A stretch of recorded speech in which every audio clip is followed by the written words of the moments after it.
Thank you. It's a pleasure, and thanks to everyone who's joining, especially those in places like Melbourne or Southeast Asia, where it's a late shift for you on a Saturday night. So I'm going to do my best to make sure that you also have a really engaging way to spend your Saturday night or your Saturday evening. Now, the first things first, I'm not even officially a STEM type teacher. I'm a modern languages teacher by trade, but the STEM has taken so many headlines over the years. It's become something very much at the forefront. We talked about STEM and as teachers, I think most of us defaulted to the subjects or disciplines of science, technology, engineering, and maths. So when we hear STEM, if you're a modern languages teacher like me, you might think, well, that's just for them. And of course, STEM jarred with people. So we introduced the A for art to try and make it one of those acronyms that we love to bat around in education. So now we have STEAM. And we get into these furious debates about whether what we're seeing in school is STEM or STEAM, and it's almost like that's the main conversation. Now, although I'm a languages teacher, in my work with NOTOSH, I'm really lucky because we get to work in all sorts of industries as well as in schools. 30% of what we do is outside school. And for the last decade, we've worked in industry, working in science, in technology startups. Here in this video clip, you're seeing a little sizzle tape from some of our work with an engineering multinational, ThyssenKrupp. And we've worked with fashion companies and even the odd mathematician and statistician in our work with governments. Now, none of these people, none of these engineers is particularly aware of what STEAM or STEM might mean. They just get on with their jobs. What they do in programs like the ones we design with them is learn how to collaborate in more multidisciplinary teams filled with different skills. And I wondered if in the schools, if we thought in the same way, what would it mean for us? So how could we design for impact beyond the STEM lab or classroom and create an impact on anything that happens in school, any subject area, any discipline? And this past year, we've undertaken some award-winning research for the South Australian government, where we found that in highly functioning learning environments, which were set up specifically for science, technology, engineering, and mathematics, they are then used for that kind of interdisciplinary learning 90% of the time. That means that when you fix environments like the ones that we fix here for adult engineers, with lots of different learning environments and designed really for the kind of thinking you need to do in those subject areas, then people in those spaces really use them for that interdisciplinary or multidisciplinary thinking. You compare that to a common or garden classroom, which may be used, but is it used effectively for what's being done? Now, as a languages teacher, I recognize that because as a French teacher, I created a really immersive escape in my classroom. If what you're seeing on the screen at the moment is like an engineer's immersion, as a languages teacher, I created a space where it was almost like being in a Parisian cafe, something a bit different with lots of decoration and the smell of good coffee in the classroom, or hot chocolate occasionally as well. But more importantly, the skills and knowledge learned in this kind of intensive STEM learning that you're seeing here created an impact beyond STEM classes in the research that we did. We saw that schools who are able to maintain high collaboration between STEM and other subject areas are more likely to make most of the curriculum and most of all of their physical school environments. STEM makes a great starting point for how any subject or discipline can give students a depth of disciplinary knowledge on the one hand, and opportunity for interdisciplinary learning too. So we discovered that three things really matter. It might sound like it's not worth your while investing in STEM specific practice, that maybe we should invest our time improving learning and teaching wherever we are. I would say no. I think that STEM and STEAM subjects deserve looking at a little bit closer, because the more effective we can get practice right in that multidisciplinary setting, the more we can learn about how to make the most of learning anywhere in our school. There are three things that we discovered in STEM environments that we think add great value Our hunch is that they add great value across the whole school. And that's what our research set out to find. And we found out, no surprise, that that's exactly what happened. The three things are this. One, clarity of purpose. Having a clear purpose in a physical environment and in a curriculum and in an approach to teaching and learning, no surprise, helps everyone do better tomorrow than they were doing today. Having clarity of communication as well. So how do you map out what you're learning as you go? During the course of this seminar, you just had the reminder that you should share your learning on Twitter or on Instagram with a hashtag. So I do hope that you do share your learning, because that communication of what you're learning helps other people build on their strengths as well as learn about new things. It gives them reassurance that what they've been doing is actually quite good and that they should maybe do more of it. And then finally, collaboration, student involvement, staff collaboration, and generating what we call a prototyping culture in your school is not just an engineering thing. Developing a prototyping culture can be really strong across the board in school. So the first thing we'll look at is clarity. And what we mean by this is getting clarity around the language and around what we're trying to achieve with STEM or any other kind of interdisciplinary learning. So consistently using generalized terms such as science, technology, mathematical literacy, or collaboration, or critical and creative thinking, problem finding, or problem solving. Throughout any project, you need to work out exactly what those terms mean for you. It's too easy to talk about, oh yeah, problem solving, but ignore the idea that problem finding could be important. And I'll tap on that in just a minute. And you need to also unearth expectations and the misconceptions about the vision behind the work that you're doing. Why are you investing your Saturday in learning more about what you could do in STEM? Well, I hope it's because you realize that even though today's great, you could do even better tomorrow with maybe even just a small step. But better towards what? What's your vision as a classroom teacher, as a department, as a STEM grouping of departments, as an elementary school, or as a whole K-12 school? Is that vision absolutely clear to everyone? And does everyone understand their role in realizing it? That clarity is really important. Highly familiar concepts like STEM or STEAM are particularly vulnerable to misinterpretation.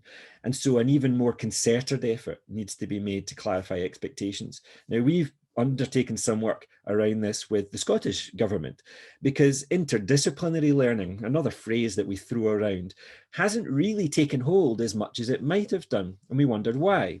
So we asked people, what do we mean? So you might come to a definition of something like disciplinary learning is one discipline. It's about depth, it's about mastery, it's about connections needing made by the learner. Individual teachers and departments are not necessarily going to go out of their way to make a connection between what they're learning and what the kid might be learning in another subject area. So quite low collaboration, but very high depth. And then what you might do is say, well, multidisciplinary learning is what we're into as a school. Now, in our definition, we'd say multidisciplinary is where maybe as a school you've agreed on a theme. So I often see international schools having International Week. So you have a theme that covers a whole week, but then everyone is designing separately for their discipline or even separately for the year group. There's not much coming together. Now, multidisciplinary learning is not bad. It's one flavor that you can explore in the course of a year, but it's not an end game. If I were in your school, I'd be saying, yeah, that's okay. It's a good start. But really what I want to see is more opportunities for young people to have interdisciplinary learning. So one theme, several angles that people can approach that theme from, several disciplines able to take part and come together.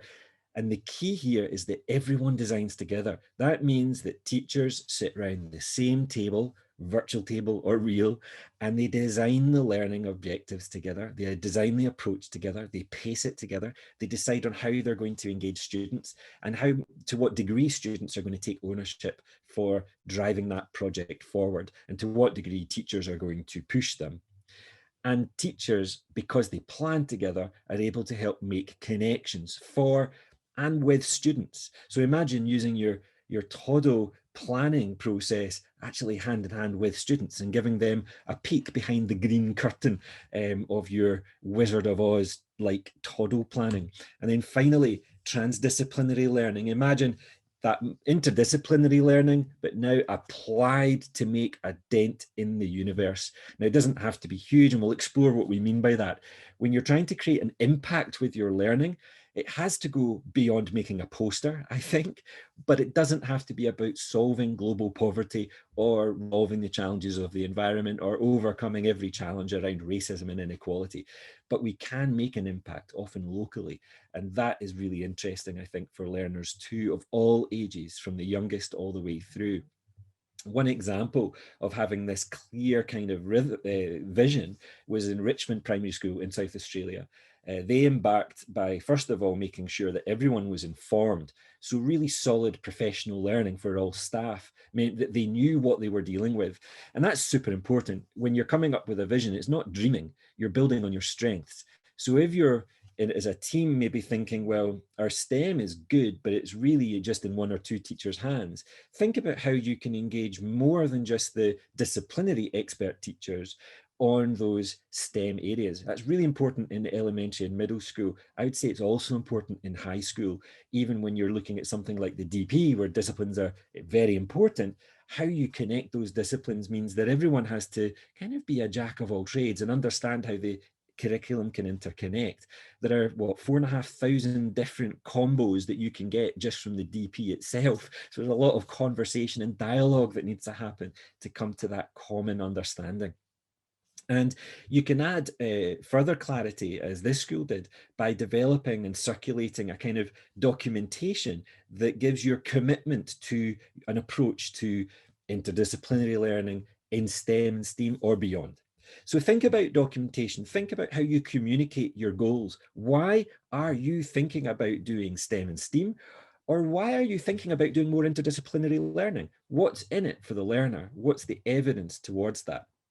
I mean, one question you could say is that if in a lot of the work that I do, my question is always, how are we going to make big ideas happen fast?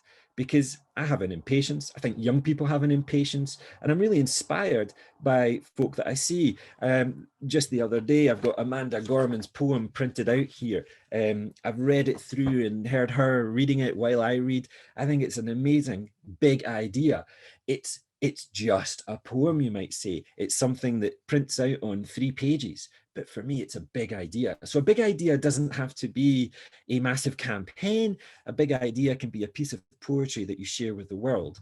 I was also inspired by Greta Thunberg when she started her school strike years ago now. But she's still playing that game. She's still making waves. She's still calling out hypocrisy wherever she goes. And she's doing it in a beautiful way. She is changing the planet literally by not moving, by not doing a thing. So that's a big idea. And children are capable of some of the biggest ideas. Sometimes it's the smallest children who are capable of the biggest ideas. So what does that look like in a curriculum? Well, one example that I was really proud to be part of right at the beginning was at Singapore American School. Their Catalyst project is a wonderful example of this kind of transdisciplinary learning or interdisciplinary learning, but done in the final, most crucial years of high school. So at a time when students are perhaps their busiest, concentrating on getting the best grade, the school has a really clear vision that agency matters. Agency matters as much as, if not more than, getting the grade.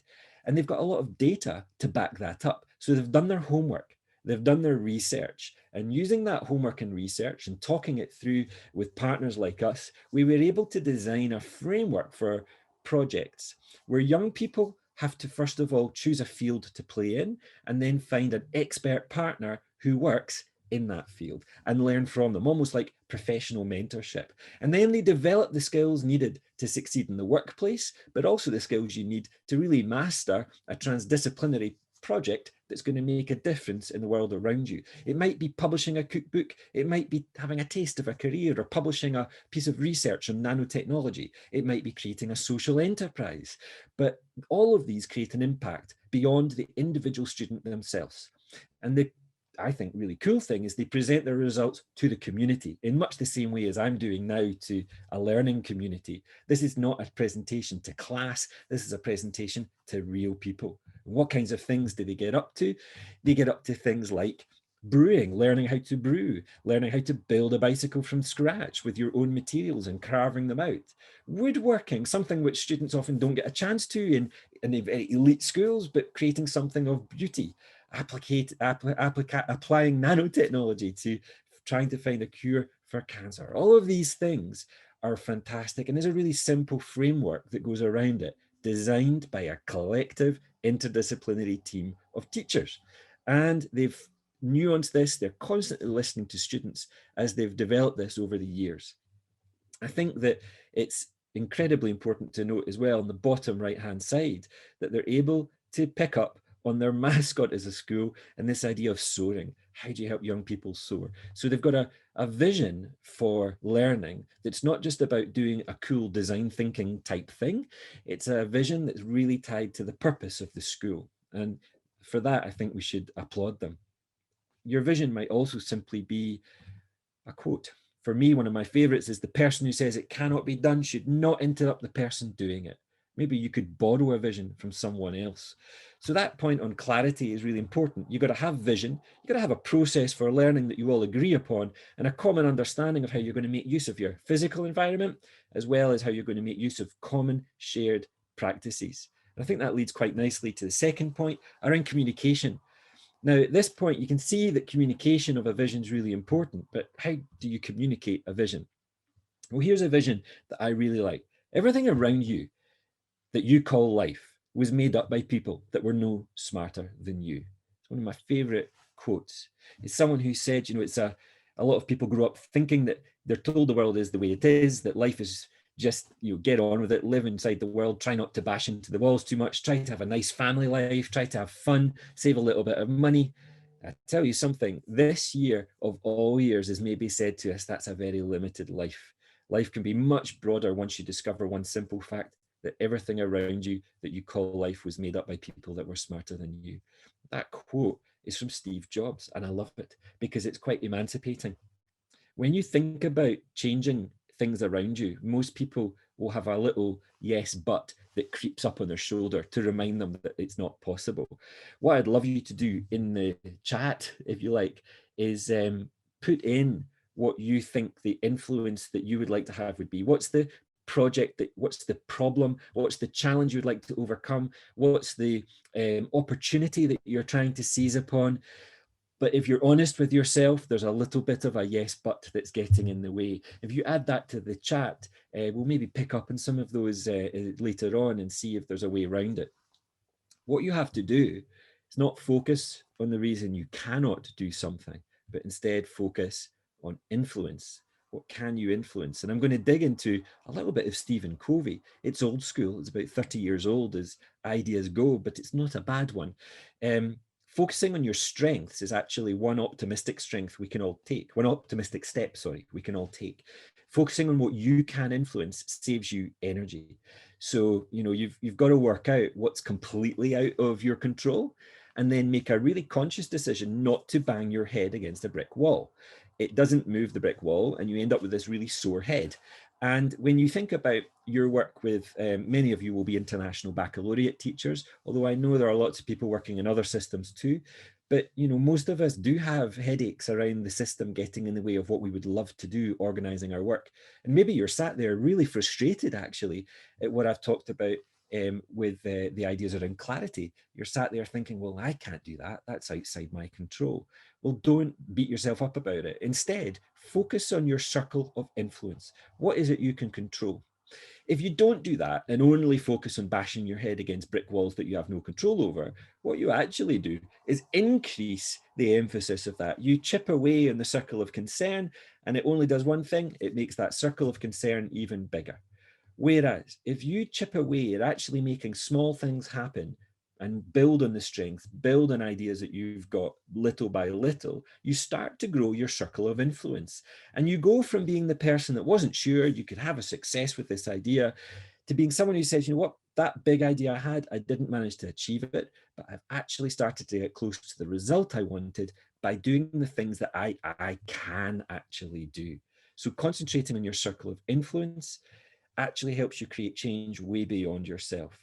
So think now, really concretely, What can you change in your practice this week that's coming up that would help you perhaps have more interdisciplinary learning and borrow from some of those STEM type practices? Or if you're one of the disciplinary experts that make up the STEAM subjects, and you're thinking, I don't actually ever sit down with the other disciplines and co-plan, could you arrange a meeting to talk that over this week? Who would you have to call?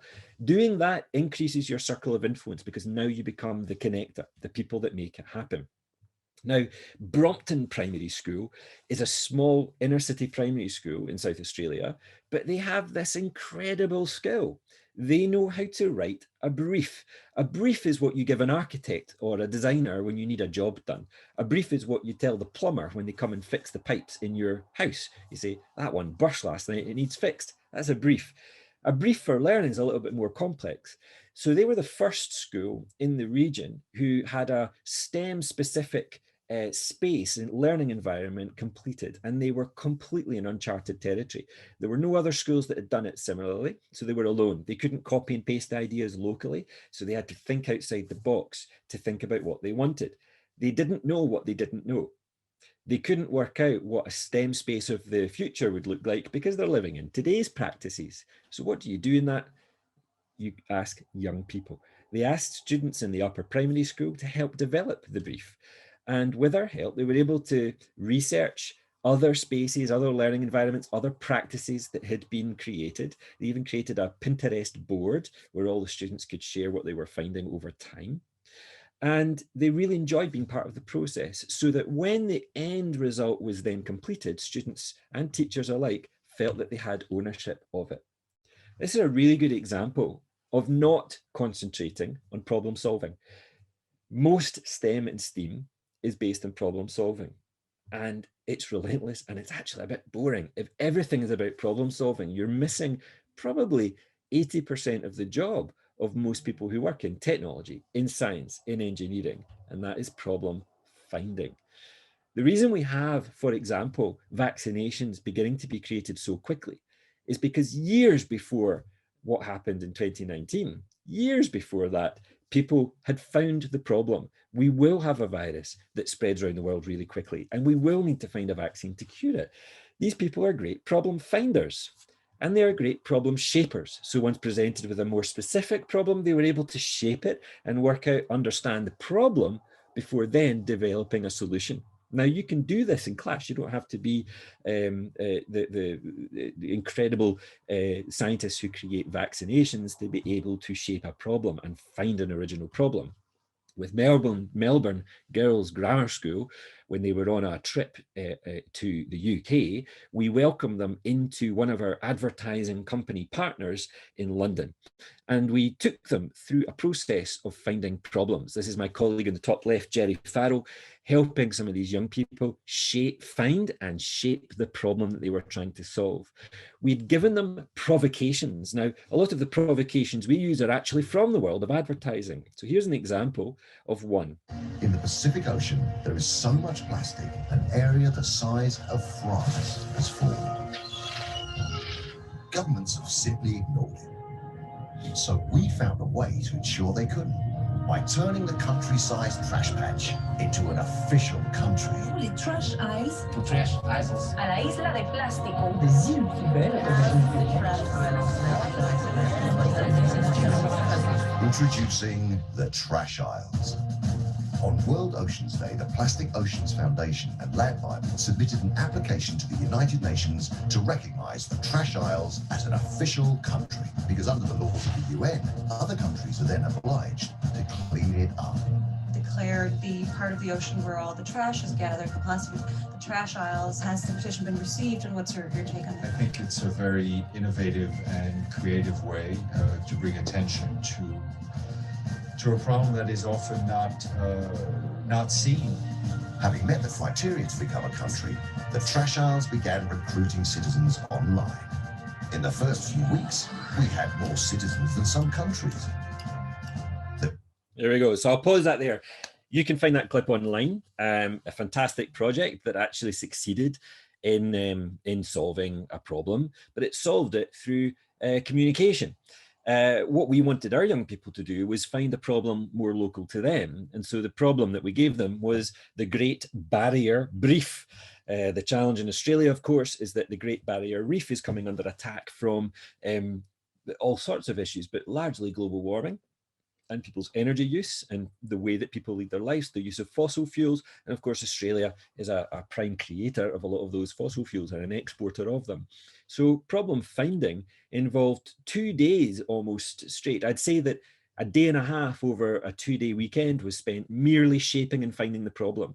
And most of the young people actually picked the wrong problem, because trash in the ocean, which comes from the provocation, is not actually the problem that the Great Barrier Reef has. It's other environmental challenges. So they needed to really go off and find experts, become experts, and then come up with a creative solution to that problem.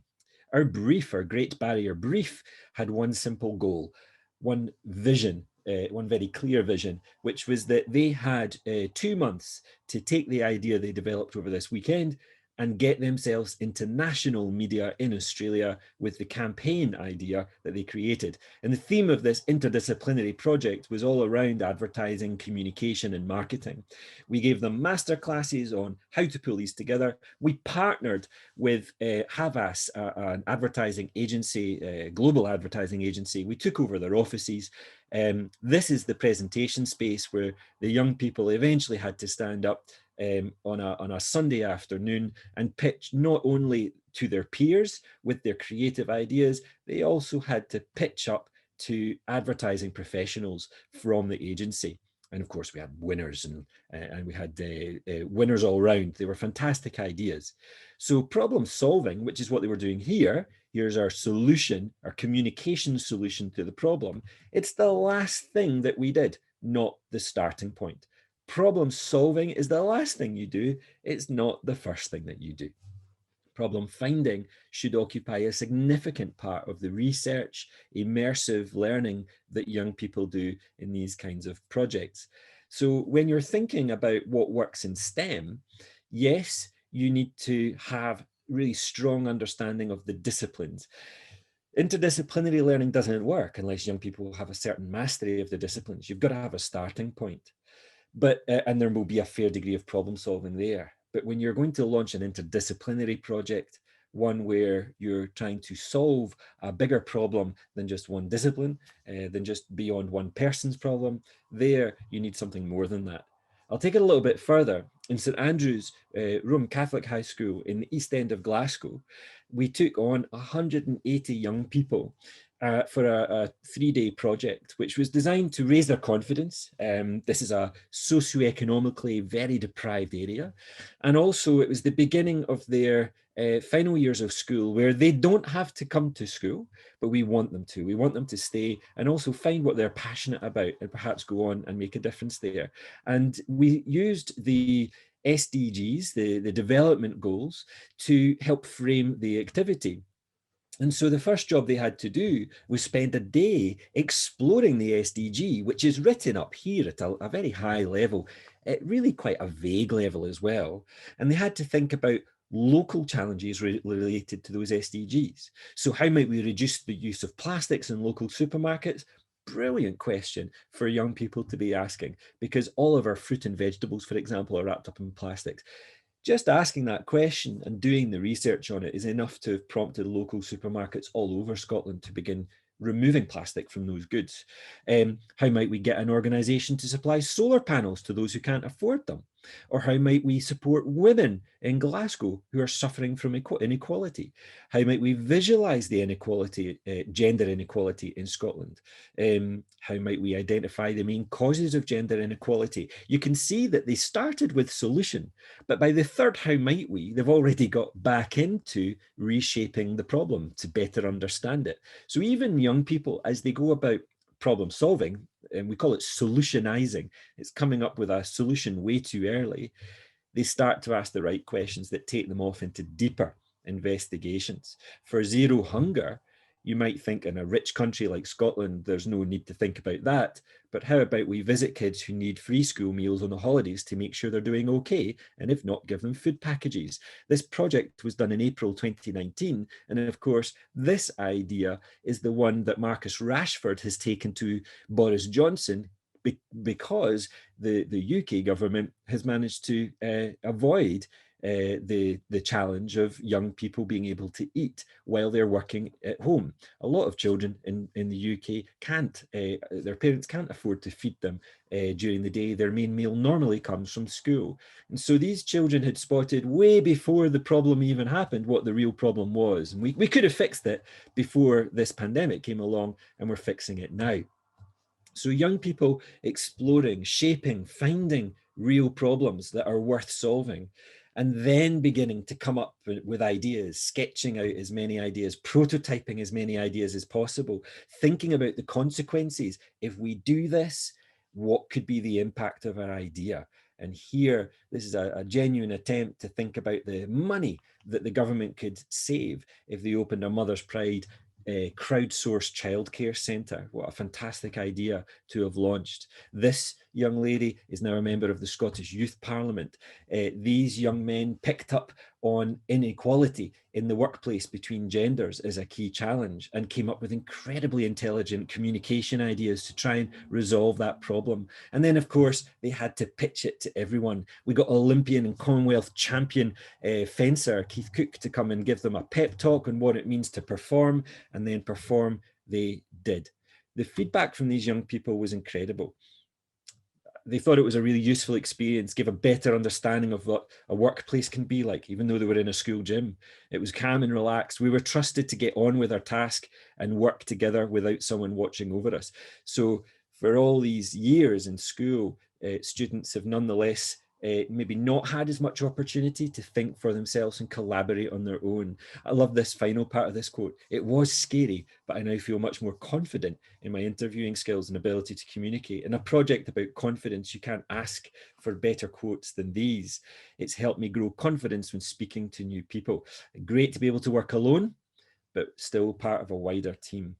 And so all of this is around communication. Young people can actually harness communication, not just the adults in a school, in order to create a shared approach to learning and teaching, a shared approach to whether we are going to be finding and shaping problems or whether we're going to be solving them. And that brings me nicely onto the last part around having a collaborative mindset between teachers and students. A collaborative approach between leadership and staff, students and parents from the outset of any work you're doing to bring more closeness between disciplines. It creates shared ownership, it creates shared responsibility for the result, but it also allows people to air their concerns. It's quite nerve-wracking for not just staff thinking about how to create more interdisciplinary learning, but it's nerve-wracking for parents who don't recognize it as something they had at school. And so collaboration and communication go together. You have to involve people to communicate with them. Don't communicate at them. A good other thing to think about here, and Mount Barker High School have a really good example of what it means to collaborate. The principal created a student committee to help design the school environment, the physical environment. And that way there were no surprises with the end result when they created their STEM physical spaces. What was a surprise, though, is how vital this committee was to this culture of accountability and responsibility once the space was handed over and once practice began to emerge. Students consistently showed pride in their space, and they had helped design it, so they felt proud of it. They pulled each other up if people were using the space incorrectly or inappropriately. The staff were also highly involved in designing the space alongside students, which meant that team teaching was prototyped way before the space was created. You don't want to start team teaching at a mission critical moment. You want to ease your way into it if you've never done it before. And so now you've seen the removal of separating walls 12 months before this space was then built for them. So already they were saying, we're not waiting a year for our new space. Take this wall down, let us collaborate, let us teach in super classes and learn from each other as teachers.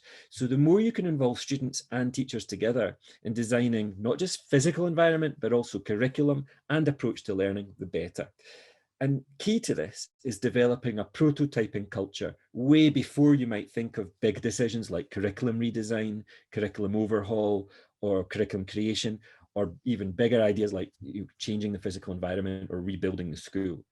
Creating a prototyping culture is something that it's not just schools who struggle to do it. Industry also takes time to change that practice. Traditionally, engineering companies would take 5 or 6 years and millions of euros or dollars to create change.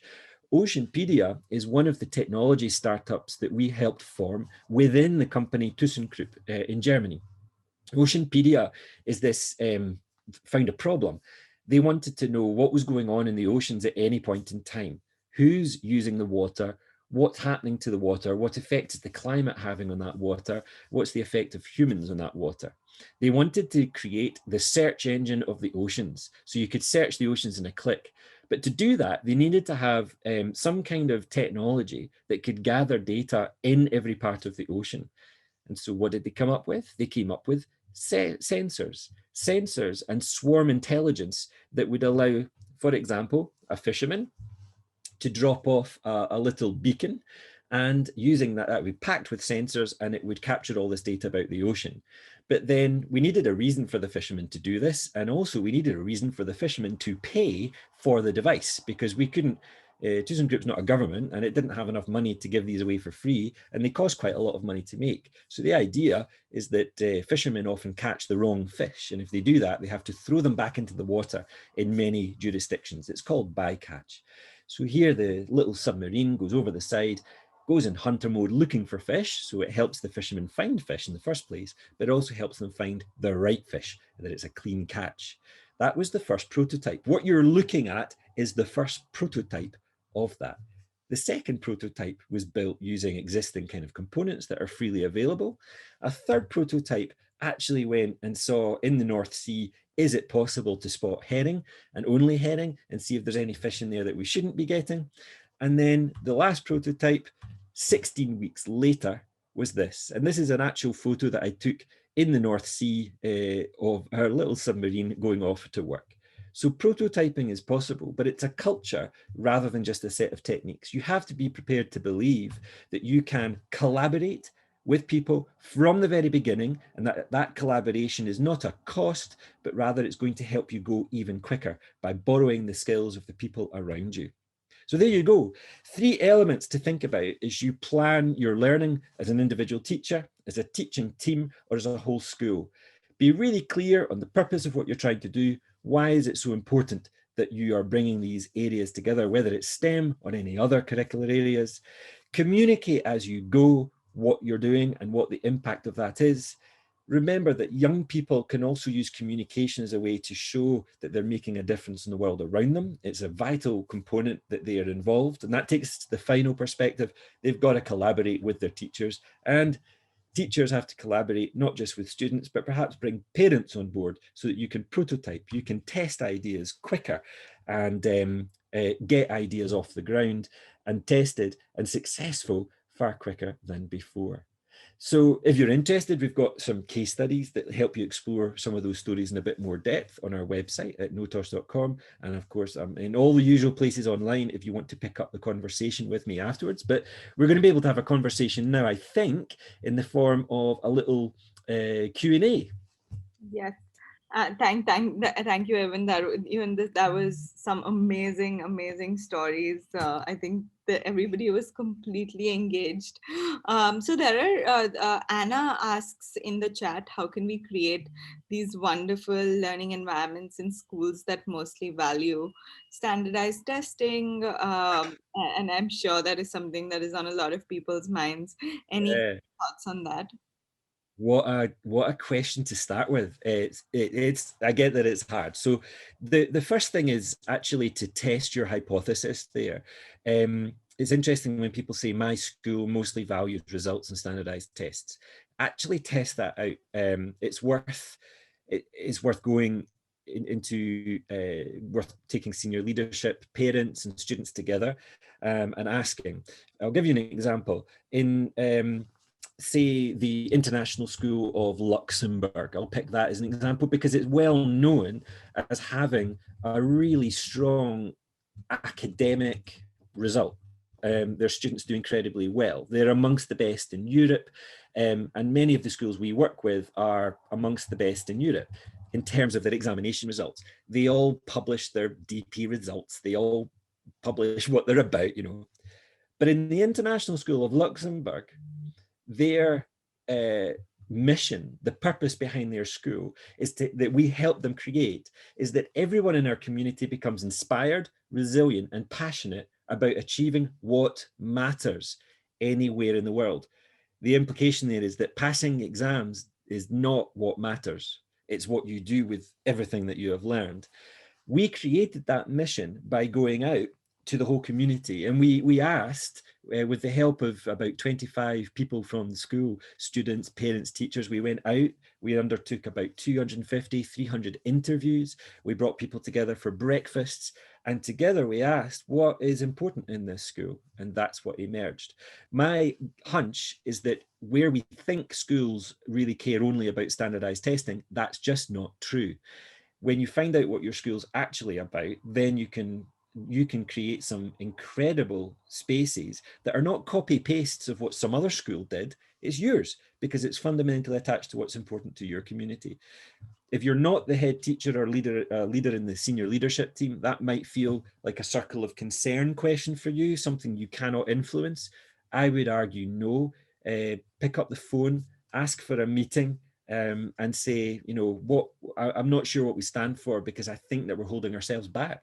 I think we could create more engaging learning environments and more engaging curriculum if we really understood what our school was about. And I would begin the conversation. And remember, no, when someone says no to you, that's the beginning of the negotiation, not the end of it. When they say no, you're able to ask them, why not? And why not is a fantastic question to start with, and let them explain why that's not a good idea. I challenge you. Yeah, I think what really stood out for me, and like you just said, right, Ian, it's about problem finding. So if we need to ask why not and investigate further, and then arrive and negotiate and reach a consensus that, you know, we agree with, right?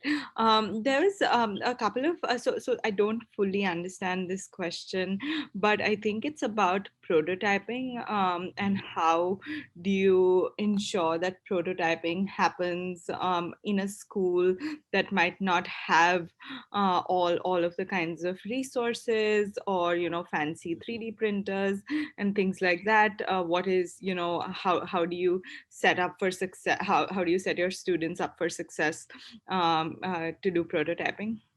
Yeah, I think it's a really good question. When I started teaching, I got the first projector in my school. I always remember this. And I had a laptop as well, which was in those days incredible. And once I had it, I think I did some of my worst teaching ever, because the tool became the thing, and I was centering everything around the tool that I had. And I thought, gosh, it's cost a lot of money. I'd better make the most use of it. Yeah. I would first of all say that having all that equipment actually stops schools from prototyping and testing. What it does is it creates almost like a guilty conscience. We better use it because we've got it. And I've seen some very poor curriculum design as a result. Prototyping means that you take as little as possible to develop ideas and develop thinking. And then if the thinking is good, you keep going, you keep building up. You may get to the point where you think, oh, if we had a 3D printer, we could actually prototype this. But 3D printing in schools is often used as the final point. It's often the thing that schools proudly show off. 3D printing in engineering companies is a small step quite early on in the process. Eventually, you need to actually spend some serious money to build the project. If you're in a school where you don't have a 3D printer, don't rush out and buy one. Yeah. Instead, think about how many artifacts have we got students building before they get to the point where they really must build something, where it's obvious that they've got a great idea. If the idea is great, the student should be able to go outside the school to local industry, to local mentors, partners, and say, can I borrow your equipment? Because I guarantee, no matter where you are in the world, someone's got a 3D printer within 5 miles of your school. And if your idea is good enough, they'll be delighted to help you learn how to create this, use the CAD software to extrude it, to get it right and build it. And partnerships with schools are probably the most valuable thing you could do, and they're probably the thing that schools neglect the most. I would almost have one member of staff whose sole job is to help create partnerships in the community, but your students can go out and do that. And of course, a lot of the CAD type products, they're free. You can freely access them online. The architects that we work with, they create models of buildings that we're constructing. They all use Google SketchUp. They're using freely available open source software to bring the ideas. We need students to come up with great ideas, not to fill landfill with more plastic crap. It needs to be really high quality thinking first, and then proceed to build it. Yeah, no, and I've seen 3D printers especially being put to such bad use. Students just have just press print on like the software which already has preloaded designs on it, and it's Yeah. not really Who isn't cares? yeah, it's just one of those cool to have things. So fully agree with how these can possibly limit. And I really like what you said about prototyping means taking as little as possible to sort of realize what you want to build. That's really Yeah, cool. absolutely. Efrain asks how much involvement did the students have in the mini submarine as far as the actual construction goes. None. The example of the mini submarine is from our work in industry. So 30% of our work is not with schools at all. Although all of my team are teachers, industry needs the expertise that teachers have and that young people have to think differently themselves. So those were highly qualified engineers doing this as a side project. We ran this, it's called the Innovation Garage. You can find it online, the ThyssenKrupp Innovation Garage. And it helped develop, I think, 9 new companies inside ThyssenKrupp, all startups and different technologies. And many of them have gone on to actually spin out and become really successful. It's an example, though, that everything, I'm glad you think students did it, because everything we did there is exactly what we do with students. Yeah. Exactly the same. So all the post-it note photos, all the things you saw those young people doing, those engineers were doing the same. Thinking is more important than building a submarine. The thinking behind the submarine is important. With that, they were able to get the money to build the submarine. Yeah. Yeah. Diego asks, what's the best way you have seen to document an interdisciplinary or transdisciplinary or STEM project or unit? And he's thinking of scope and sequence, for example. Is it really necessary to have like a standalone STEM scope and sequence? Any thoughts on that? Maybe 3 questions there. I think that I saw that come up and I thought that, first of all, you don't need an independent scope and sequence for STEM. I think you need a rough idea of what young people are learning. There are some things you can do. Whether I can find the examples quickly enough is another question, perhaps, without going and searching on my laptop. But we've got one thing I would do is take your curriculum content. If you're IB, then you print out your curriculum content, but each element of your curriculum you print out as an individual hexagon. And hexagonal planning is something that comes from the oil industry, from Arie de Hoos. He was the R&D director for Royal Dutch Shell. And the idea of hexagons is that they show the complexity of this kind of planning in a way that linear plans just don't.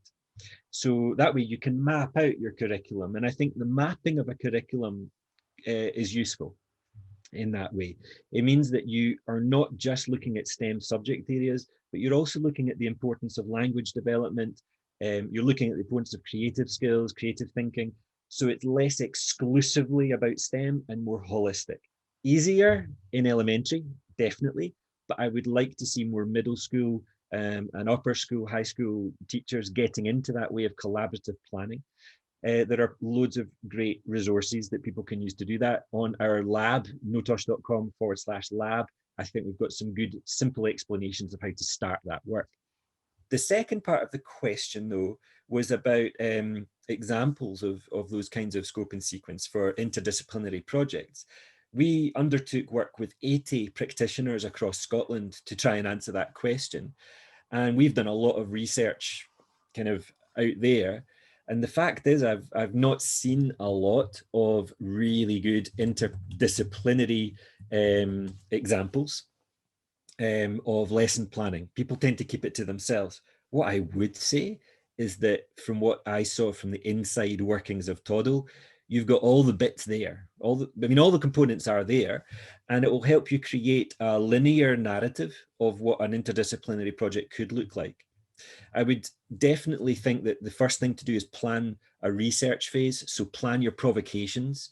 I spend most days, I normally save 20 minutes, 30 minutes to go exploring. I subscribe to some really interesting newsletters that give me videos and photographs and news stories which are really provocative.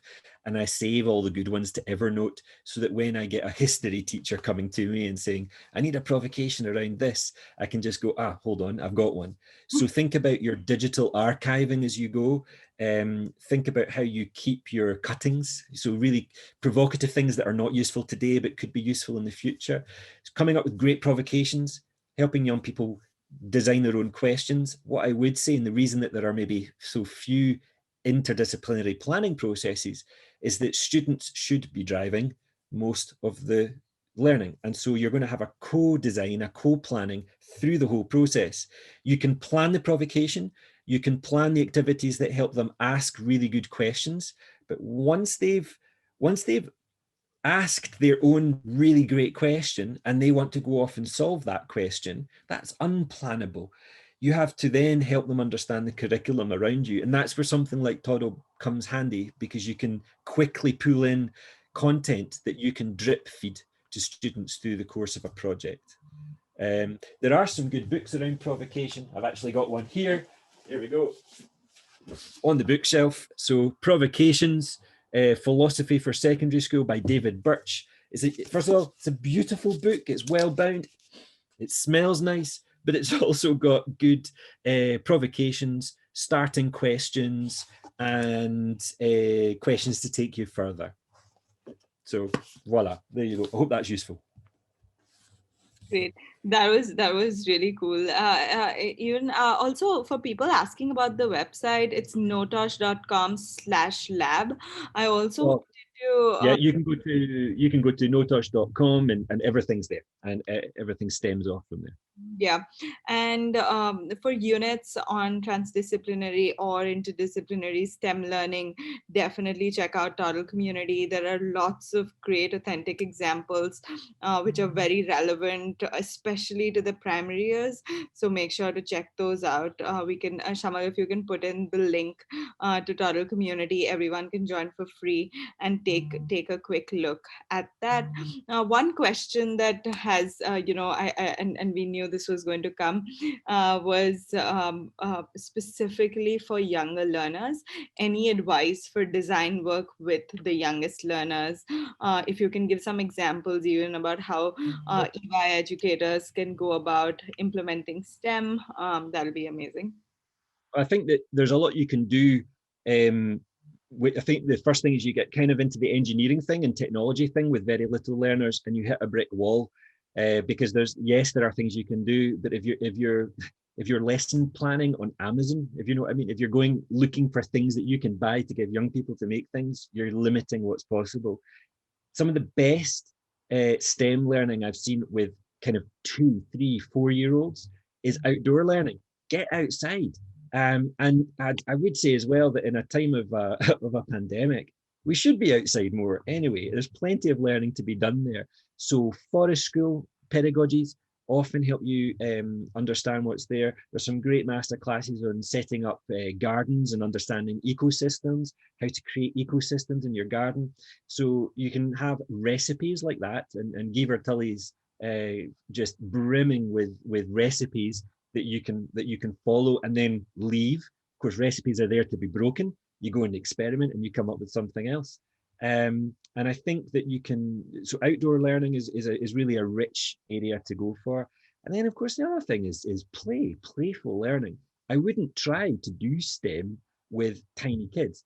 I would do playful learning. I would look at the approaches in Reggio the Redu approach, which is entirely based around provocations, so often physical artifacts as provocations, and all that kind of how is it made. So if you've got electronics that are sat there kind of disused and broken, check them for obviously for things that will kill them or be dangerous, but let children play with some dangerous play. Let them see how things are made, understanding that, you know, that this microphone is made of things, and someone made it and put things in it.